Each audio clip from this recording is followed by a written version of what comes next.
Video में इस दरिंदे को देखिए, मासूम बच्चों को लात घूंसों से मार रहा है। इन मासूम बच्चों से जय श्री राम का नारा लगवा रहा है। बता दें कि यह वीडियो मध्य प्रदेश के रतलाम का है। इस वीडियो में एक लड़का 3 मुस्लिम बच्चों को थप्पड़ और चप्पलों से पीट रहा है। तीनों बच्चे रो रहे हैं और चिल्ला रहे हैं, लेकिन इस आतंकी दरिंदों को मासूम बच्चों पर रहम नहीं आया। इन तीनों बच्चों की उम्र 6 साल, 11 साल और 16 साल है।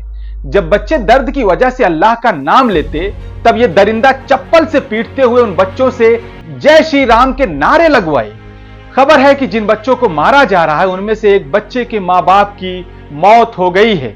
एक तो मां बाप के ना होने का दर्द, इस बच्चे का कोई सहारा नहीं, दूसरी तरफ जालिमों के हाथ मार खाने का दर्द।